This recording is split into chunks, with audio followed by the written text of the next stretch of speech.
Hello प्यारे दोस्तों, YouTube channel अपना परिवार 07 में आप सभी का दिल खोल कर स्वागत है। आज तारीख 21/5/2025 से करंट अफेयर के जितने भी महत्वपूर्ण क्वेश्चन बन सकते हैं उनको हम डिस्कस करेंगे, तो इसलिए आप वीडियो के लास्ट तक जरूर देखिए। तो चलिए शुरुआत करते हैं आज के हमारे पहले क्वेश्चन से। लिख दिया है, हाल ही में किस देश ने निवेशकों और पर्यटकों को आकर्षित करने के लिए 10 वर्षीय गोल्डन वीज़ा की शुरुआत की है?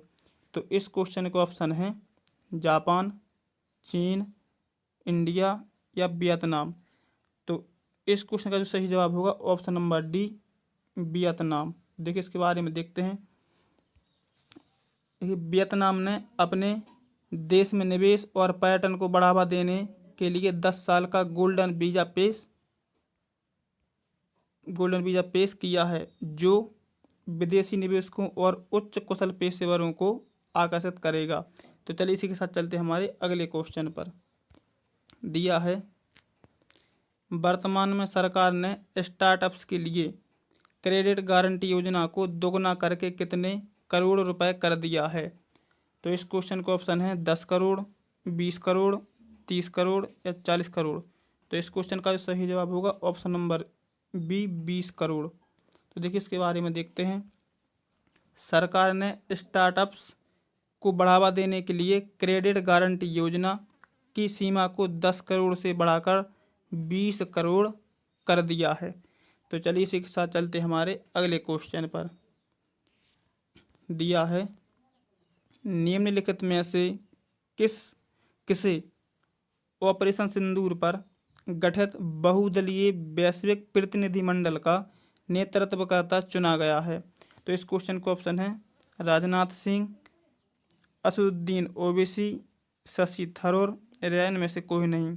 तो इस क्वेश्चन के ऑप्शन हो चुके हैं। इस क्वेश्चन का सही जवाब होगा option number C, Shashi Tharoor. तो देखिए इनके बारे में देखते हैं। शशि थरूर को उनकी कूटनीतिक अनुभव के कारण ऑपरेशन सिंदूर पर वैश्विक प्रतिनिधिमंडल का नेतृत्व करने के लिए चुना गया है। तो चलिए इसी के साथ चलते हैं हमारे अगले क्वेश्चन पर।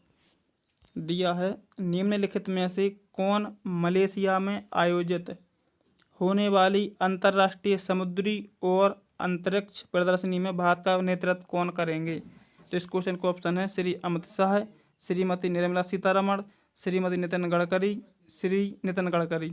श्री संजय सेठ।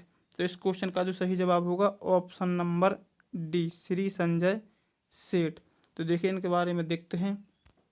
श्री संजय सेठ को इस महत्वपूर्ण प्रदर्शनी में भारत का प्रतिनिधित्व करने की जिम्मेदारी सौंपी गई है। तो चलिए इसी के साथ चलते हैं हमारे अगले क्वेश्चन पर। दिया है, ईरान और अमेरिका ने कहाँ तेहरान के परमाणु कार्यक्रम पर चौथे दौरे की वार्ता पूरी की है? तो इस क्वेश्चन का ऑप्शन है थाईलैंड, ओमान या बांग्लादेश या सऊदी अरब। तो इस क्वेश्चन का सही जवाब होगा ऑप्शन नंबर बी, ओमान। तो देखिए के बारे में देखते हैं। देखिए ईरान और अमेरिका के बीच परमाणु वार्ता के चौथे चरण की मेजबानी ओमान ने की, जो एक तटस्थ देश के रूप में जाना जाता है।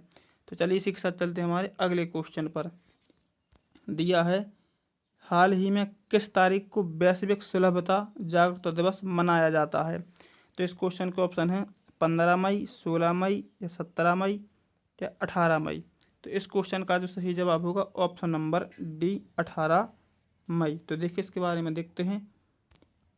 यह दिवस तकनीकी पहुंच और डिजिटल समानता को बढ़ाने के लिए मनाया जाता है। तो चलिए इसी के साथ चलते हैं हमारे अगले क्वेश्चन पर। दिया है, हाल ही में राष्ट्र के वीरों को सम्मानित करने के लिए संस्कृति मंत्रालय ने कौन सी एक पहल शुरू की है? तो इस क्वेश्चन का ऑप्शन है एक देश एक धड़कन, एक है तो सेफ हैं, एक नेशन एक इमोशन, इनमें से कोई नहीं।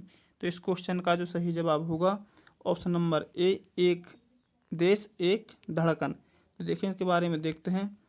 यह पहल देशभक्तों और बलिदानियों को श्रद्धांजलि देने के उद्देश्य से शुरू की गई है। तो चलिए इसी के साथ चलते हैं हमारे अगले क्वेश्चन पर।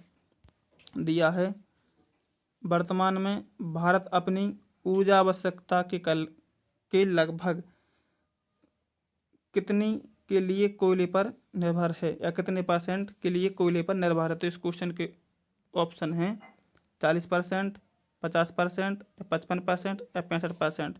तो इस क्वेश्चन का सही जवाब होगा ऑप्शन नंबर सी 55%। तो चलिए इसी के साथ चल देखते हैं इसके बारे में। भारत का प्रमुख ऊर्जा स्रोत अभी भी कोयला है, जो कुल खपत का लगभग 55% हिस्सा है। तो चलिए इसी के साथ चलते हैं हमारे अगले क्वेश्चन पर। दिया है, वर्तमान में भारत और बांग्लादेश के मध्य द्विपक्षीय व्यापार लगभग कितने बिलियन डॉलर का है? तो इस क्वेश्चन का ऑप्शन है 10 billion dollar, 12 billion dollar, 18 billion dollar या 28 बिलियन डॉलर। तो इस क्वेश्चन का सही जवाब होगा option number C 18 billion dollar. तो देखिए इसके बारे में देखते हैं। भारत और बांग्लादेश के बीच द्विपक्षीय व्यापार हाल के वर्षों में तेजी से बढ़ा है और वर्तमान में है 18 बिलियन डॉलर तक पहुंच गया है। तो चलिए इसी के साथ चलते हैं हमारे अगले क्वेश्चन पर। दिया है, किस राज्य ने चाय बागान के मजदूरों के लिए एति कोली द्वितीय पाठ योजना शुरू की है? तो देखिए यह क्वेश्चन हम कल भी देख चुके हैं, फिर भी इसको देखते हैं। इस क्वेश्चन के ऑप्शन है मेघालय, असम, सिक्किम या वेस्ट बंगाल। तो इस क्वेश्चन का सही जवाब होगा ऑप्शन नंबर बी असम। देखिए इसके बारे में देखते हैं। असम सरकार ने चाय बागान श्रमिकों के कल्याण हेतु एति कोली द्वितीय पाठ योजना शुरू की है। तो चलिए इसी के साथ चलते हैं हमारे अगले क्वेश्चन पर। दिया है, प्रति वर्ष किस तारीख को अंतर्राष्ट्रीय संग्रहालय दिवस मनाया जाता है? तो देखिए इस क्वेश्चन के ऑप्शन हैं 16 मई, 17 मई, 18 मई या 19 मई। तो इस क्वेश्चन का सही जवाब होगा ऑप्शन नंबर सी 18 मई।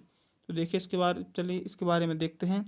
एक अंतर्राष्ट्रीय संग्रहालय दिवस हर साल 18 मई को मनाया जाता है ताकि संग्रहालयों के महत्व और सांस्कृतिक विरासत की सुरक्षा को बढ़ावा दिया जा सके। तो चलिए इसी के साथ चलते हैं हमारे अगले क्वेश्चन पर। दिया है, डाक विभाग ने कोड़ाई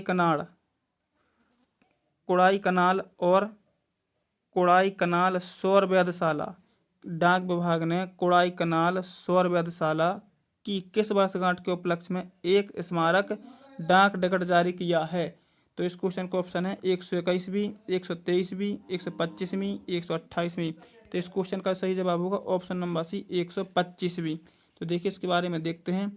कोड़ाई कनाल सौर वेधशाला की 125वीं वर्षगांठ पर डाक विभाग ने इस ऐतिहासिक संस्थान को सम्मानित करते हुए एक स्मारक डाक टिकट जारी किया है।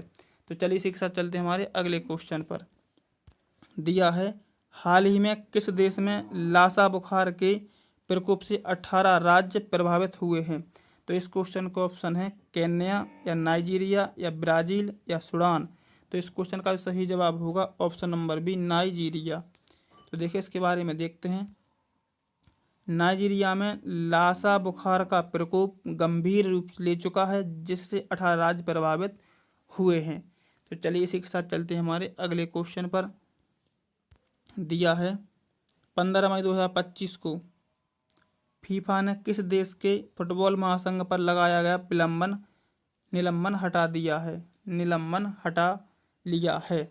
तो इस क्वेश्चन का ऑप्शन है पाकिस्तान या कांगो गणराज्य या बांग्लादेश या श्रीलंका। तो इस क्वेश्चन का जो सही जवाब होगा ऑप्शन नंबर बी कांगो गणराज्य। तो देखिए इसके बारे में देखते हैं। फीफा ने कांगो गणराज्य के फुटबॉल महासंघ पर से निलंबन हटा लिया, जिससे इस देश को अंतर्राष्ट्रीय फुटबॉल गतिविधियों में भाग लेने का अधिकार मिल गया है। तो चलिए इसी के साथ चलते हैं हमारे आज के लास्ट क्वेश्चन और अगले क्वेश्चन पर। दिया है, किस देश की माइक्रोबायोलॉजिस्ट डॉक्टर मारियांगेला हंगारिया को 2025 विश्व खाद्य पुरस्कार विजेता नामित किया गया है? तो इस क्वेश्चन का ऑप्शन है ब्राज़ील, अमेरिका या ऑस्ट्रेलिया या जर्मनी। तो इस क्वेश्चन का जो सही जवाब होगा ऑप्शन नंबर ए ब्राज़ील। तो देखिए इनके बारे में देखते हैं। ब्राज़ील की माइक्रोबायोलॉजिस्ट डॉक्टर मारियांगेला हंगारिया को 2025 में विश्व खाद्य पुरस्कार से सम्मानित किया गया है, जो खाद्य सुरक्षा और पोषण के क्षेत्र में उनके योगदान के लिए है। तो चलिए वीडियो पसंद आए तो लाइक करें, शेयर करें और हमारे यूट्यूब चैनल को सब्सक्राइब करें और डेली करंट अफेयर देखने के लिए सुबह 9 बजे जुड़ना ना भूलें।